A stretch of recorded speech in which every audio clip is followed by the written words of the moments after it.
The Lakers have made their choice. The Los Angeles Lakers star Austin Reaves intends to sign a 4-year, $185 million maximum contract to return to the franchise with a player option for the final season in 2029-2030. This is obviously a big deal, whether you're a Laker fan or not, because one, if he doesn't go to the Lakers, I really think he does go to the Pistons, and Austin Reaves on the Pistons would be really good, honestly. As some of you may know, I am a Lakers fan, so my immediate reaction was not bad by any means. I know there's a lot of people who are really worried and who think this is a massive overpay. I'm in this weird state, kind of like limbo, to where it's not necessarily one thing, not necessarily another. For me, it's more of a wait and see. This is the first domino to fall of the offseason. For those of you out of the loop that aren't Laker fans, or even if you are a Laker fan, you may not know this, but this is the offseason that Rob Pelinka was waiting for, that was supposed to be massive for the team's future.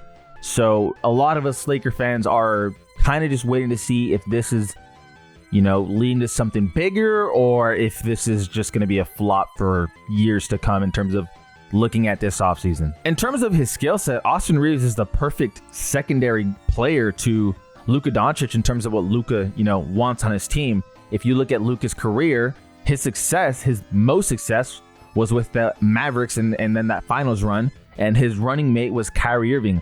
Am I saying Austin Reaves is as good as Kyrie Irving? No, don't take it the wrong way, but Luka likes his second guy. Even before Kyrie, it was Jalen Brunson. And Jalen Brunson, as you know, just won a championship with the Knicks on his own. But Austin Reaves kind of fits that mold of a guy who can create on his own, a guy who can play make while Luka is not in, and even while Luka is in, if he's getting doubled, he could easily defer to AR. So this is a player who I think a lot of people are going to be disrespecting when you look at that contract until the next season starts. 23 points per game, 4.7 rebounds per game, 5.5 assists per game. Phenomenal at pretty much every offensive thing you could think of. So the next question goes, why did the Lakers offer him a max contract if he's not a defensive, focused player, which the Lakers desperately need? And even then, even Austin Reaves as he is he worth the max? Well, according to Shams, quote unquote, I'm told over the last 24 to 48 hours, the Lakers came to the understanding that Austin Reaves had multiple max contracts available to him in free agency. The Detroit Pistons were coming aggressively for him, so that's why today the Lakers stepped up to give him this deal. The deal locks Reaves in as Luka's backcourt partner, a desire Doncic has made known to the Lakers executives in conversations over the past year, which that's been running around in terms of the, reports for, the past year. Again, it doesn't even take a Laker fan to know this. Luka has been pretty adamant on wanting AR back. Doncic even went so far as to tell the Lakers that he preferred any trade package for Giannis not to include Reaves. And obviously the Bucks would never do any trade package that didn't include Reaves in that Giannis deal. But regardless, it's pretty well documented that Luka wants his second guy to be AR. Last one here, the Reaves agreement has no impact on the Lakers' cap flexibility this summer. The Lakers' projected room takes into account Reaves' $20.9 million cap hold. He will sign last after the Lakers exhaust room, $41.3 in the first year. So with that being said, players like Peyton Watson are going to be, sought after if you're the Lakers, to be honest with you. He is the kind of archetype that would fit perfectly for LA in terms of somebody who can shoot and play defense. So as you would expect, there's a lot of criticism and a lot of questions regarding as to why sign them to a max deal. Ultimately, if you're the Lakers, you are not in a position to let someone walk away whom, if you sign now, you could still trade away if it doesn't work out. Because after this year, there's going to be more cap questions and more decisions to make. But just see what you can do this year. Sign AR, trade for whoever you can trade for. Because again, I have to preface this entire decision to this is the offseason to where Luka's supposed to get his team built around him. This is the one. So AR, okay, there's your running mate. We'll see if they bring back LeBron. We'll see if they sign centers. The player they just drafted at 25 fits the archetype of what the Lakers are trying to do. But again, you cannot let somebody of value walk away for nothing. If the Detroit Pistons sign Austin Reaves, or if the Brooklyn Nets sign Austin Reaves to a max contract and you just let him walk away for nothing, that would honestly probably just destroy any long hopes for the Lakers. There's nobody in the market who would fit our team the way AR does into what Luka has, had successfully go for him in the past. That kind of player. Also, I think people just forget he was injured in the playoffs, and so it becomes, oh, but he didn't do this or he didn't do that. People also forget that Luka himself was injured, so we didn't get to see what the Laker team could do. And that to me is a little bit weird. Like, whatever criticisms you have, we still haven't seen what this team can do. They were the 3rd seed, right? Am I tripping? Were they the 3rd seed? No, they were the 4th seed, right? 4th or 5th. 3rd seed was Nuggets. They were the 4th or 5th seed, beat Houston. We never got to see what they could do. Full on, this is our squad. And now you're in a position to where you can either retain an asset and, not a super max contract, but a max contract, or let him walk away for nothing.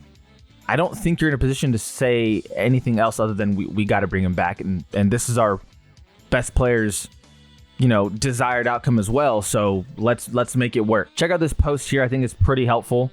Most advanced stat models have AR ranked as around the 30th best player in the league.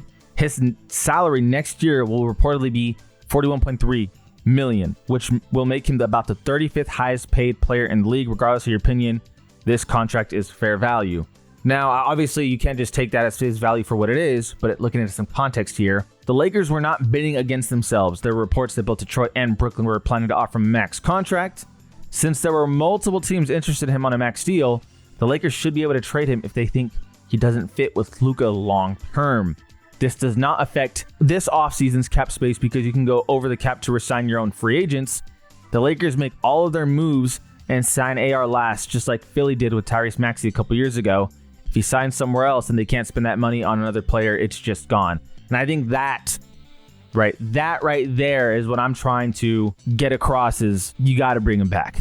Like there's no reason to let him walk away. I don't want to come off a certain type of way, but this salary cap literacy for the win.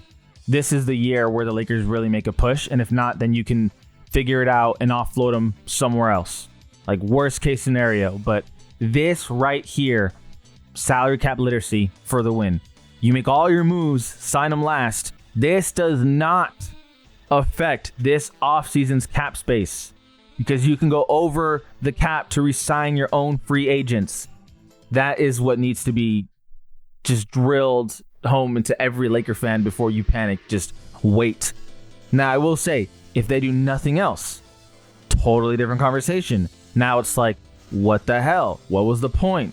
I mean, Austin Reaves himself as a player, I just don't know what more we can kind of talk about. He was hurt the playoffs. We never got to see Luka there in the playoffs either way. I think the biggest knock on Austin Reaves paired with Luka is the defense. And I would 100% understand that. I would acknowledge that. I would say it's a valid concern. But could you not say the same thing during Luka's finals run with him and Kyrie? What's the difference? They surround Kyrie with defenders. So let's see what the Lakers do. Are they gonna surround those two with defenders? It's funny too because if you are an eye test person, your eye test would tell you those two together are actually really solid, like really good is what I would say. They're one of the better duos in the team. But it's just so often forgotten that the rest of the roster was not built to surround those two with success. Like, what argument is there? There's not enough defenders, there's not enough size, there's not enough shooters. You pick up Luke Kennard, you get the shooter, but now you have a defender and a size issue. So, to me, it's like you're arguing against something that's not really their fault. Could you argue, hey, he should have done better in the playoffs? Yeah, he was hurt, and if that's not a good enough pass for you, Luka's still not there. So, again, my biggest thing is there's no real argument that is going to deter you from at least giving this year a go. At the very least, if he does not perform this year and everyone else is right, you can still offload him. Worst case scenario, he goes somewhere else, performs to a high level, and we lost him for nothing. I think the pros heavily outweigh the cons, despite the optics and what some might say. Another thing, the numbers. For this league being as advanced as it is with all these metrics, I know there's a lot of people that hate that, but the reality is every team does it. those two were literally one of the best, most highest rated performers from the Lakers, period. Of any two that stepped on the floor, it was Luka and AR. Even around the league, those two together, the metrics were heavily in their favor. And again, there's just like, what argument do you have against not letting him go for nothing? Are you suggesting it's going to be I can only understand if you say it's going to be difficult to offload him if it does not, keyword not, work out. But how are you not going to see how the rest of the offseason pans out? Who do they pick up? Again, that to me is the bigger factor. And that's why at the beginning of the video, I'm like, well, what are they going to do to, help that? Because if you get defenders, if you get players who legitimately just make, it works with a guy like AR and Luka, then this is a no-brainer. But if this is the team, which I think a lot of people are jumping the gun and thinking, well, that's it, there's nothing else they can do. And if that was the case, understandable. But hold on. We got to see how the rest of this pans out. And that to me is the biggest factor, whether you want to argue overpay or not. Wait to see what they get. Let's see how this season goes. If they're not healthy, I don't think you can use that excuse again just because the clock is ticking. But AR's 28. Whoa. Why are we panicking? This is not some 35-year-old player. He's 28. This costed us no draft picks. All this costed us was a year. Because, again, that money we can't use on anyone else anyway. You get to go over the cap. This is supposed to be that offseason. Clock is ticking. So I'm eager to see the results. I'm not disappointed. I'm not, ecstatic. I'm eager to see how the whole thing rounds out, because that's ultimately what matters. And then once, we get more information and we get more decisions on terms of signings and trades, then I'll give you my big opinion. But for now, I would say relax. We got it. You can't make this decision until the rest of the transactions happen, and then we'll know for sure. Anyways, I greatly appreciate you guys for watching. For the like, subscribe, it goes a long way to help with the channel. This is All We've Been Different, and we out.